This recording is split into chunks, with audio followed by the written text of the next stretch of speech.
আমাদের সাথে করে নিয়ে চলেন। আমরা এমন ভাবে ক্রীড়ামন্ত্রীরে ধরবো, আমার একটা বিশ্বাস আগামীবার যখন খেলতে আসবো এখানে একটা স্টেডিয়াম হবে, স্টেডিয়ামে আর আপনাদের প্রতি আমার ভালোবাসাটা অন্যরকম। বিশেষ করে এমপি মহোদয় এবং এমপি মহোদয়ের 3 মেয়ে। আমার এলাকায় মেয়ে হইলে অনেকে মনে করেন আহারে একটা ছেলে যদি থাকতো। তো আমার এলাকায় যারা লাইভে দেখতেছেন তাদেরকে সারা বাংলাদেশে একটা কথা বলতে চাই, যারা ছেলে না হওয়ার জন্য আফসোস করেন তারা এই সবুর সাহেবের ফ্যামিলির 3 মেয়ের দিকে তাকান, এদের আর ছেলে করতে হয়। এত ভালোবাসা এবং এত যত্ন করে 3টা মেয়ে। কালকে দেখলাম একজন রাইতে 2:30টার সময় এই মাঠে আইসা উপস্থিত মাঠটা ঠিক করার জন্য। এক একটা মেয়ে বাসায়, কেউ বাইরে, কেউ এলাকার জন্য এইরকম ভাবে কাজ করতে আমি আমার এলাকায় দেখি নাই। বরং আমার এলাকার মেয়েদের জন্য এই বরগুনার পাথরঘাটার সবুর ফ্যামিলির এই মেয়েদেরকে আমি মনে করি এক্সাম্পল হিসাবে আমি দিতে পারবো। এই জন্য কৃতজ্ঞতা প্রকাশ করছি। আরেকটা দুঃখ আছে ভাই, আমাদের মহারাজ ভাই বরগুনার মেয়র এখানে উপস্থিত হয়েছেন, আমার খুব পছন্দের মানুষ। তার নির্বাচনের সময় আমি আসছিলাম, আইসা যাই হোক আপনাদের ভোটে উনি মেয়র হয়েছে। আমি ভাবছিলাম যে প্রথমে আমার মেয়র সাহেব বলে বরগুনা নিব, নেয় নাই ভাই, নেয় নাই আমার। আমি কৃতজ্ঞ এই সবুর পরিবারের কাছে।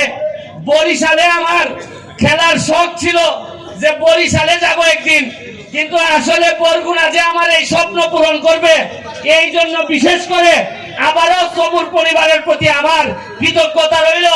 এমন একদিন হয়তো আসতে পারে যে আমার নেওয়ার জন্য পুরা বরিশাল লাগায় যাবে, তখন আমি বলবো নিতে গেলে আগে বরগুনার আদেশ নিয়ে আসো, নাইলে আমি তোমাদের বরিশালে। আমি অত্যন্ত আবেগ আপ্লুত। এই তো সম্মান বরিশাল পুরা ডিভিশনের পক্ষ থেকে বরগুনাও না, পাথরঘাটা, বামনা আর বেতাগী আমারে দিছে। এই জন্য আপনাদের কাছে আজকে বলে যাই, আমি আমাদের সিলেটের মানুষের একটা চরিত্র আছে। আমাদের জন্য যদি কেউ ঘন্টা পর্যন্ত নামে, আমরা তাদের জন্য কোমর পানি পর্যন্ত নামি। আমি আপনাদেরকে আজকে বলে যাচ্ছি, শপথ করে যাচ্ছি, আপনাদের এই বামনা পাথরঘাটার বেতাগীর তো একজন এমপি। আজকে আপনাদেরকে বলে যাচ্ছি, এই এমপি সাহেবের সাথে কথা দিয়ে গেলাম, আপনাদের জন্য সংসদে এমন ভাবে কাজ করব মনে হবে এই অঞ্চলের 2 জন এমপি, উনি এবং আমি। আমার এলাকার মানুষের জন্য করে, আমার এলাকার মানুষের অর্থনৈতিক অবস্থা অনেক অ্যাডভান্স। আমাদের এলাকায় 24টা চা বাগান আছে, আমি যে জায়গার এমপি। 2টা রিজার্ভ ফরেস্ট আছে, আমাদের নদী আছে, বন্দর আছে। আপনাদেরকে দাওয়াত দিয়ে যাচ্ছি, বলে গেলাম আমার মাধবপুর সোনারঘাটে এই বেতাগী, পাথরঘাটার, বামনার কোন লোক যদি বেড়াইতে যান, শুধু বলবেন যে আমি সবুর সাহেবের পরিবারের পক্ষ থেকে আসছি। আমি লিখে দিলাম আপনাদের সব যাওয়া আসা সহ সব আমরা বিনা পয়সায় করে দিলাম। শুনেন, শুধু ফুটবল খেলতে আসি নাই, এই নাম নেই কিন্তু লাঠি খাবো। এই আপনার ডিফেন্সার আনছেন, এরা খেলার আগে সেলফি তুলে আর খেলার সময় মারে। আমি জানি খেলার সময় আমার মাফ করবো না। এরম লাঠি খাইও টিকে রয়েছি। আমার কাছে মনে হয় যে ইয়া আল্লাহ, ফুটবল আমাদের প্রথম প্রেম। এই প্রেমটারে যদি বাঁচাই না রাখি, খেলার মধ্যে তো ফুটবলই আছে, কম টাকা দিয়ে খেলা যায়। এই জন্য এইটা বাঁচাই রাখার জন্য একা একা যুদ্ধ করে যাচ্ছি। আজকে এই বরগুনা থেকে এই সবুর পরিবার যোগ দেওয়াতে আমার কাছে মনে হয়েছে যে আমি আরো অনেক শক্তিশালী অনুভব করতেছি। আর যেহেতু আপনাদের এমপি মহোদয় আমার পাশেই সংসদে আমরা বসি, আমাদের দুইজনই কিন্তু শেখ হাসিনা নেত্রীরা আমরা দেখতে পাই, উনি কখন মন ভালো মন খারাপ এগুলো আমরা দেখতে পাই।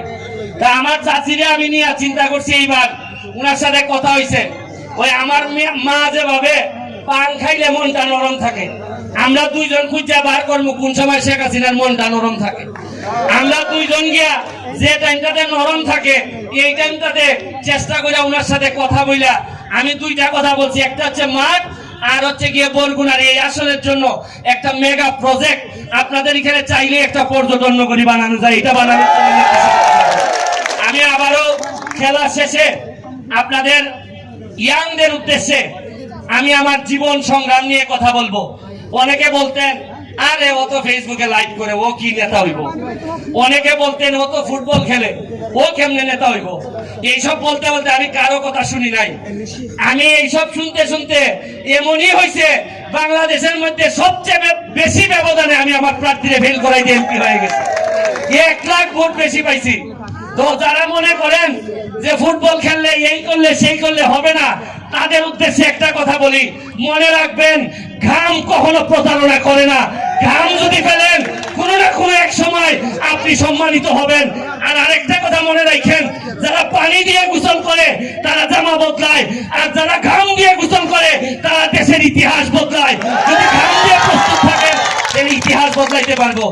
আমি আবারও স্পেশাল ধন্যবাদ জানাচ্ছি আমার মহারাজ ভাইকে।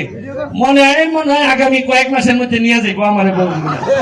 যাই হোক, আমার বিশ্বাস যে বরগুনার দাওয়াত মনে দিব, তবে দিলেও এই বামনার বেতাগিয়ার পাথরঘাটার অনুমতি ছাড়া কিন্তু আমি বরগুনা সদরে যাইতাম না।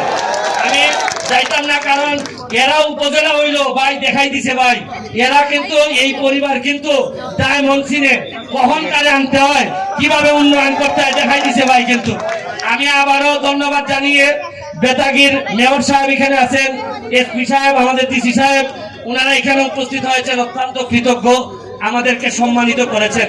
অ্যাডমিনিস্ট্রেশন এবং নেতৃবৃন্দ যখন মাঠে আসেন তখন এই মাঠের উন্নতি কেউ ঠেকাইতে পারবে না।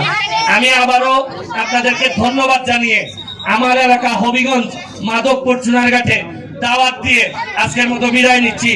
আমি জানি আপনাদের প্রিয়ার লাল দল, এই লাল গেঞ্জিওয়ালারা বল পাইলে পরে চিৎকার করে উঠবেন, কারণ অঞ্চলের টান তো আর ফেরানো যায় না।